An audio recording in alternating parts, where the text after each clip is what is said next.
For years, a battle has raged in nerd culture. A battle in a war that has split families apart, pitted brother against brother, friend against friend, in the ultimate showdown. Which is better, Star Wars or Star Trek? I'm John Tolly, and this is a Nerdy Observation.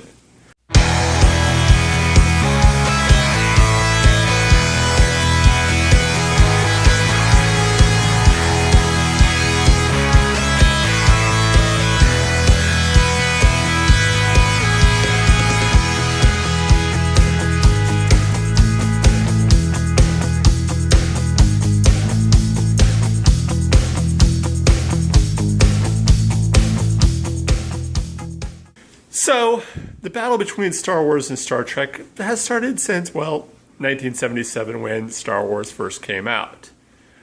But, unlike many other shows might do, I'm not going to look at which is actually better because, honestly, that's down to preference. Some people are more Trekky, some people are more Star Wars, and then you have people like me who really, in many ways, like both equally. I don't gasp. How is that possible? I must be some mutant freak. No. I'm going to do what nerds love to do.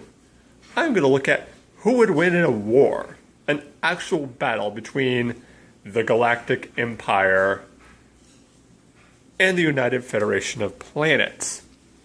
So, to start out this battle, this war, we need to set out some parameters. First is timeline. So, we're going to take the Empire at its height, shortly before the Battle of Yavin 4, around the time of Rogue One, but yet before the completion of the first Death Star. So the Death Star will be out of the picture. For the Federation, we're going to take the Federation shortly after the end of the Dominion War, but before the destruction of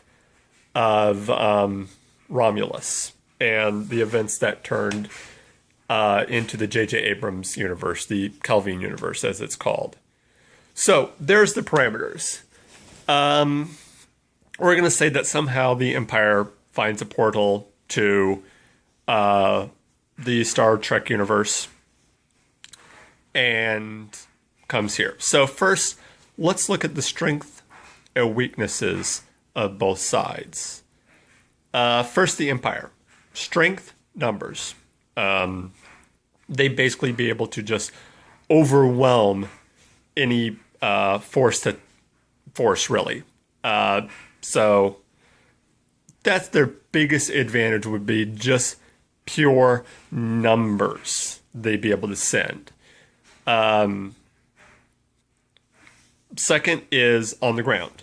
Their ground forces, with the exception of maybe the Klingons and the Romulans, they definitely would be superior to the Federation ground forces, I feel, as the even though they mention the Makos and the Marines in Enterprise, there's really no mention of a dedicated ground force in any of the Star Trek TV shows, other than Enterprise, as I said. So that would be definitely one that the Empire would definitely have a major advantage in.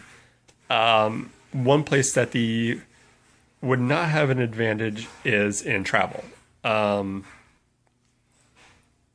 the way, of course, travel works in the Star Wars universe is through hyperspace, and there are dedicated hyperspace lanes that have been mapped out over years and centuries in the Star Wars universe to allow ships to travel these lanes. That's why the computers have to type in their calculations for the jumps so that they can get to one of these lanes. Think of them as intergalactic highways, basically. And, of course, there would be none of these in the Milky Way galaxy.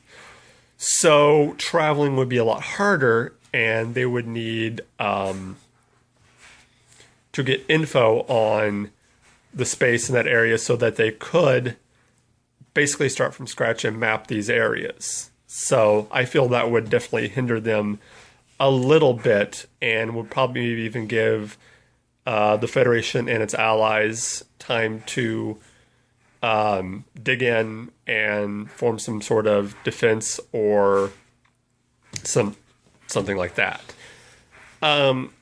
Most likely, depending on who the admiral is, in this case, I'm going to say it's Thrawn. So the first thing Thrawn will want to do is get to know the enemy, get to know his enemies, possible enemies, and even possible allies. So I think the first thing he would do is try and cement some sort of conflict between the Romulans and the Klingons. Get them fighting each other. The Cardassians at this time having just been defeated by the Federation Alliance in the Dominion War would not be a problem and would just probably even look at the Empire as a means to regain some power and probably may even join the Empire. So that would basically just leave the Federation. I definitely think they would have an advantage in quality of ships. The targeting systems on the phasers of ships are a lot more direct and a lot more able to pinpoint certain targets on ships, whereas the ships, the cannons, and the weapons on Star Destroyers, or at least from what I've been able to see and tell, were a lot closer to the broadsides of the old wooden ships, or even battleships of the 20th century, where they had some ability to target areas, but as far as doing, very pinpoint accuracy, you weren't going to get that. But I think that, as I said at the beginning, the main advantage that the Empire would be able to bring was just pure numbers. In the end, I feel the war would be costly on both sides, massive casualties, and in the end, though, I think the Empire would prevail simply because of the numbers. This has nothing to do with, I don't like Star Trek, so, Star Trek is going to lose, or anything like that. It's just, I feel that just the pure numbers and the fact that the Empire is willing to throw away really millions of lives for their objective. I mean, you see the number of TIE fighters that they throw at in battles, like the Battle of Scarif, that they're just able to, or even the Battle of Endor. They're just willing to throw these ships and these lives out just for the sake of winning. I honestly don't feel that's something the Federation would be able to stand up against. On a one-on-one battle, a Star Destroyer versus the Enterprise E or D. I don't know. I know our friends from Generation Tech already did a video on this. Really interesting. It was a 2-part, I believe, maybe even a 3-part video of Enterprise versus an Imperial Star Destroyer. And like I said, very interesting. We'll try to make sure that you go check that out. But again, there's all kinds of variables that could happen.